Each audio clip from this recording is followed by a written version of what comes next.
നമസ്കാരം ശ്രീലാം. ഈ നാണം കെടുന്നതിനൊക്കെ ഒരു പരിധിയുണ്ട്. പക്ഷേ LDF സർക്കാരിൻ്റെ കാലത്ത് സർക്കാർ ഹൈക്കോടതിയിൽ നിരന്തരം നാണം കെട്ടുകൊണ്ടിരിക്കുകയാണ്. നിരവധി സംഭവങ്ങളിൽ ഹൈക്കോടതിയുടെ വിമർശനം സർക്കാർ ഏറ്റുവാങ്ങിക്കഴിഞ്ഞു. ഇപ്പോഴത്തെ ഒടുവിലായി ഹേമ കമ്മിറ്റി റിപ്പോർട്ടിൽ ഹൈക്കോടതി സർക്കാരിനെ കുടഞ്ഞു എന്നാണ് പറയുന്നത്. ഇപ്പം ഈ ശ്രീലയ്ക്ക് എന്താണ് ഇതിനെക്കുറിച്ചൊരു അഭിപ്രായം? ഇങ്ങനെ നാണം കെടാൻ വേണ്ടി എന്തിനാണ് സർക്കാർ ഇങ്ങനെ നിലകൊള്ളുന്നത്? ഈ വിഷയത്തിൽ ഇതുവരെയുള്ള എല്ലാ വിഷയങ്ങളിലും സാധാരണഗതിയിൽ സർക്കാർ കോടതിയിൽ നിന്ന് വിമർശനങ്ങൾ ഏറ്റുവാങ്ങിയിട്ടുണ്ട്. നേരത്തെ സർക്കാർ ഏതെങ്കിലും തരത്തിൽ പ്രതിരോധത്തിൽ വരികയോ ഏതെങ്കിലും തരത്തിലുള്ള വിമർശനങ്ങൾ സർക്കാരിന് എതിരെ ഹൈക്കോടതിയിൽ നിന്നുണ്ടാവുകയൊക്കെ ചെയ്യുമ്പോൾ ഈ CPM-കാരൊക്കെ തന്നെ പറഞ്ഞുകൊണ്ട് നടക്കുമായിരുന്നു ഉടനെ തന്നെ മുഖ്യമന്ത്രി രാജിവെക്കണം. ഏതായാലും ഇത്രയും കാലം, അതായത് പിണറായി വിജയൻ എന്ന അധികാരത്തിൽ വന്നോ അന്ന് മുതൽ ഇന്ന് വരെ സ്ഥിരമായി സർക്കാരിന് ഹൈക്കോടതിയുടെ വക ശകാരം കിട്ടാറുണ്ട്. അത് റോഡുകളുടെ വിഷയം തൊട്ട് പ്രളയം മുതൽ എല്ലാ കാര്യത്തിലും അത് ഉണ്ടായിട്ടുണ്ട്.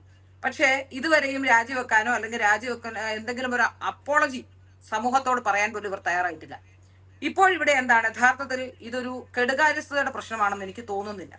ഇപ്പോഴുണ്ടായിട്ടുള്ള ഹേമ കമ്മിറ്റി വിഷയവുമായി ബന്ധപ്പെട്ട് ഹേമ കമ്മിറ്റി റിപ്പോർട്ടിന്റെ വിഷയത്തിൽ യഥാർത്ഥത്തിൽ ഈ വിഷയങ്ങൾ കണ്ടിട്ടും കണ്ടില്ല എന്ന് മനഃപൂർവ്വം ഒളിച്ചു വെക്കുകയായിരുന്നു സർക്കാർ എന്നാണ് മനസ്സിലാക്കാൻ സാധിക്കുന്നത്. നിരവധി തവണ ഈ റിപ്പോർട്ട് പുറത്തുവിടണമെന്ന് ആവശ്യപ്പെട്ടപ്പോഴും അതിനെ സംബന്ധിച്ചോ അല്ലെങ്കിൽ റിപ്പോർട്ട് പുറത്തുവിടാനോ അല്ലെങ്കിൽ ഈ റിപ്പോർട്ട് പ്രകാരം എന്തെങ്കിലും ഒരു നടപടി എടുക്കാനോ പോലും കേരളത്തിലെ സർക്കാർ തയ്യാറായിരുന്നില്ല എന്നുള്ളതാണ് നമുക്ക് മനസ്സിലാക്കാൻ സാധിക്കുന്നത്.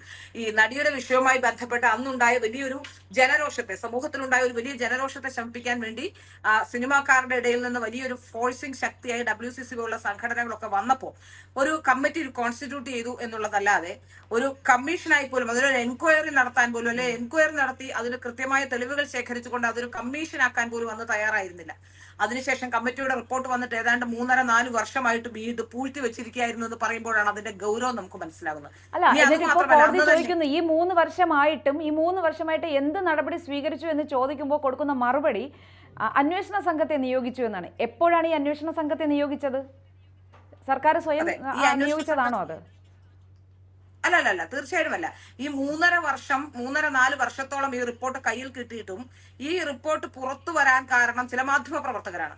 അവർ നൽകിയ വിവരാവകാശ പ്രകാരമാണ് ഈ വിഷയങ്ങൾ പുറത്തു വന്നത്. അപ്പോഴും കോടതിയുടെ നിർദ്ദേശം കാത്ത് 2.5 മണി വരെ, കോടതി കൂടി വീണ്ടും ഒരു തീരുമാനത്തിൽ എത്തുന്നിടം വരെ 2.5 മണി വരെ കാത്തിരിക്കുകയായിരുന്നു ഈ റിപ്പോർട്ട് കൊടുക്കാൻ എന്നാണ് മനസ്സിലാക്കാൻ സാധിക്കുന്നത്.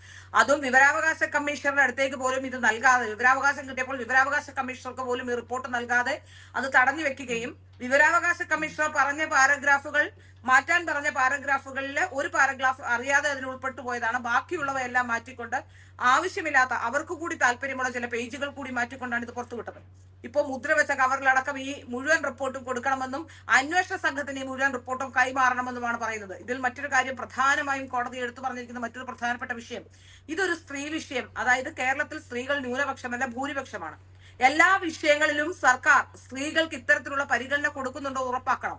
ഇതൊരു നിയമ പരിരക്ഷയുള്ള സംസ്ഥാനമാണ്. അങ്ങനെയുള്ള ഒരു സ്ഥലത്ത് ഈ നിയമപരിരക്ഷ നിലവിലുള്ളപ്പോൾ എന്തുകൊണ്ടാണ് ഇത്തരത്തിലൊരു കാര്യം, ഇത്തരത്തിലൊരു തീരുമാനത്തിലേക്ക് സർക്കാർ പോകാതിരുന്നത് എന്നൊക്കെ ചോദിക്കുമ്പോൾ വളരെ കൃത്യമായി നമുക്ക് മനസ്സിലാക്കാൻ സാധിക്കുന്നത് സർക്കാരിന്റെ കെടുകാര്യസ്ഥതയല്ല, ചില സ്വജന പക്ഷപാതങ്ങളും ചിലരെ രക്ഷിക്കാനുള്ള ചില തന്ത്രങ്ങളുടെയും ഒക്കെ ഭാഗമായിട്ടാണ് ഈ വിഷയം ഇപ്പോൾ വന്നിട്ടുള്ളത് എന്നാണ് മനസ്സിലാക്കാൻ സാധിക്കുന്നത്. ഇനി പോട്ടെ, ഈ റിപ്പോർട്ട് പുറത്തു വിട്ടിരുന്നില്ലെങ്കിൽ കൂടി ഞാൻ സർക്കാരിന്റെ ഭാഗത്ത്, ഒരുപക്ഷെ സർക്കാരിന്റെ കാര്യങ്ങൾ പറയുമ്പോൾ സർക്കാരിന്റെ ഭാഗത്ത് നിന്നേനും. കാരണം ഈ റിപ്പോർട്ട് വെച്ചുകൊണ്ട് വായിച്ചപ്പോൾ തന്നെ സിനിമാ സംഘടനകളെ വിളിച്ചു കൂട്ടിക്കൊണ്ട് ഇങ്ങനത്തെ ഗുരുതരമായ പ്രശ്നങ്ങൾ വരുന്നുണ്ട്, ഈ ഗുരുതരമായ വിഷയങ്ങൾ നമുക്ക് ഒന്നിച്ച് അഡ്രസ് ചെയ്തുകൊണ്ട് ഈ പ്രശ്നങ്ങൾ പരിഹരിക്കാനുള്ള മാർഗം ചെയ്യണം എന്ന് കഴിഞ്ഞ 3.5 വർഷത്തിനിടയിൽ ഒരിക്കലെങ്കിലും പറഞ്ഞിരുന്നുവെങ്കിൽ യഥാർത്ഥത്തിൽ നമുക്ക് മനസ്സിലാക്കാൻ സാധിക്കുമായിരുന്നു ഏതെങ്കിലും തരത്തിൽ ഈ കമ്മിറ്റി രൂപീകരിച്ചത് കൊണ്ട് ഈ കമ്മിറ്റിയോട് ഏതെങ്കിലും തരത്തിലുള്ള നീതി പിണറായി വിജയന്റെ സർക്കാർ പുലർത്തിയെന്ന്.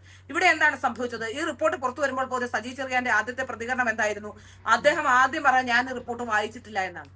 അദ്ദേഹം വായിച്ചിട്ടുണ്ട് റിപ്പോർട്ട് എന്നുള്ള കാര്യം നമുക്ക് അറിയാവുന്ന കാര്യമാണ്. പക്ഷേ അതിനെ പോലും ലാഘവ ബുദ്ധിയോടെ ഞാനത് വായിച്ചിട്ടില്ല, ഞാൻ കണ്ടിട്ടില്ല, എനിക്കതിലൊരു കാര്യവുമില്ല എന്ന് പറഞ്ഞു വെക്കാൻ ഒരു സാംസ്കാരിക വകുപ്പ് മന്ത്രി ശ്രമിക്കുമ്പോൾ ആർക്ക് എവിടെയാണ് സുരക്ഷ എന്നുള്ള ചോദ്യം ഉയരുന്നില്ലേ? സാംസ്കാരിക വകുപ്പിന് കീഴിലുള്ള സംവിധാനങ്ങൾ ഇത്രയധികം നിയമലംഘനങ്ങളും സുരക്ഷാ പ്രശ്നങ്ങളും, സ്ത്രീകൾക്ക് അവിടെ കടന്നു ചെല്ലാൻ കഴിയാത്ത പ്രശ്നങ്ങളും, സ്ത്രീകൾ പീഡിപ്പിക്കപ്പെടുകയും ഒക്കെ ചെയ്തപ്പോൾ ഈ നിയമലംഘനങ്ങൾ അറിഞ്ഞുകൊണ്ട് അതിലൊരു നടപടി, ഒരു ചെറുവിരൽ പോലും അനക്കാതിരുന്നത് എന്തുകൊണ്ടാണ്?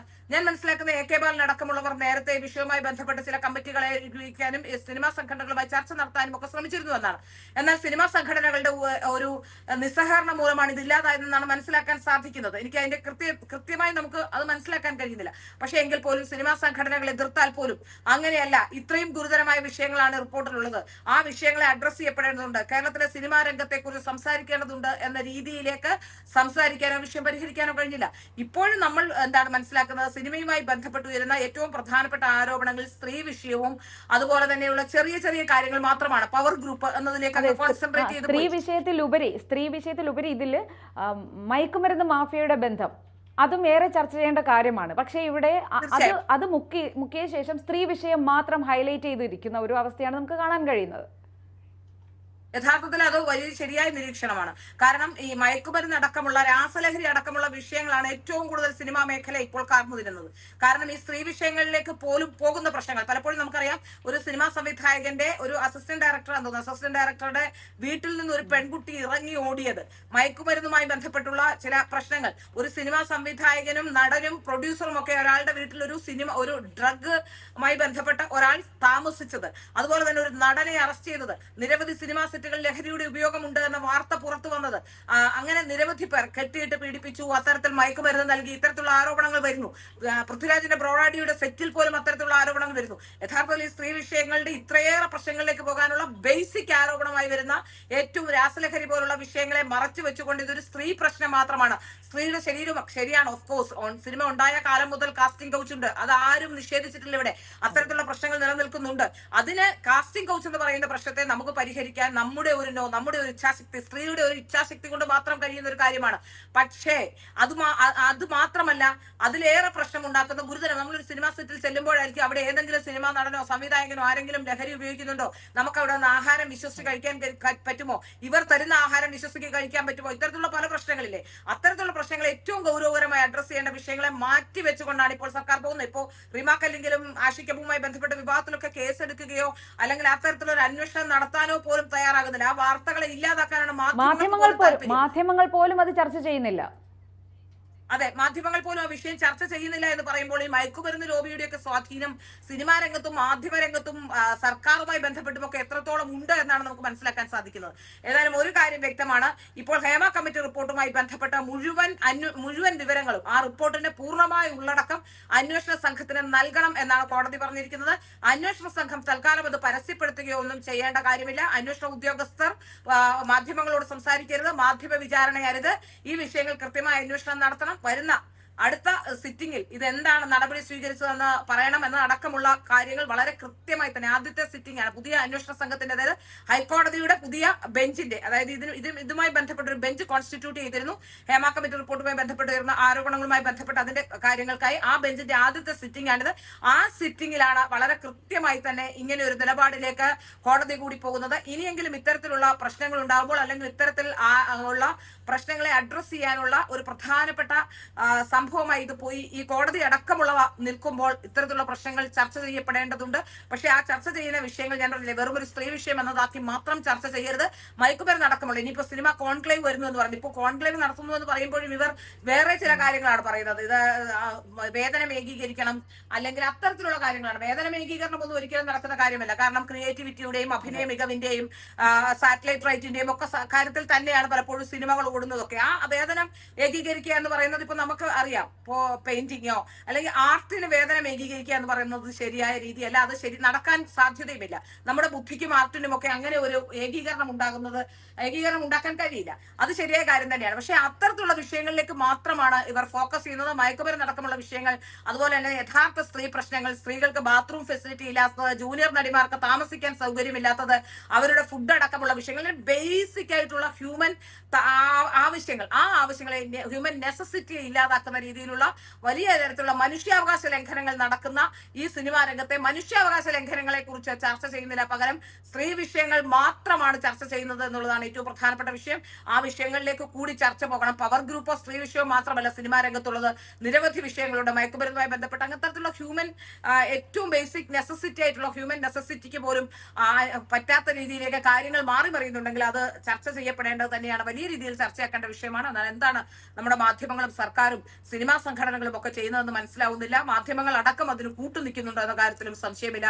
മയക്കുമരുന്ന് അടക്കമുള്ളവ ഏറ്റവും ഗുരുതരമായി ചർച്ച ചെയ്യേണ്ട മയക്കുമരുന്ന് അടക്കമുള്ള വിഷയങ്ങളിലേക്ക് ചർച്ച പോകുന്നില്ല എന്നുള്ളത് തന്നെയാണ് ഏറ്റവും പ്രധാനപ്പെട്ട കാര്യം. അതായത് ഹേമ കമ്മിറ്റി റിപ്പോർട്ട് പുറത്തു വന്നതിന് ശേഷം മാധ്യമങ്ങളും എല്ലാം ചർച്ച ചെയ്തതിലൊന്നും ഹേമ കമ്മിറ്റിയിലെ ഒരു വിഷയവും വന്നിട്ടില്ല. അതിന് പുറത്തു നിന്നും വന്ന ആരോപണങ്ങളും പ്രത്യാരോപണങ്ങളും മാത്രമാണ് ഇതുവരെ ചർച്ച ചെയ്യപ്പെട്ടിട്ടുള്ളത്.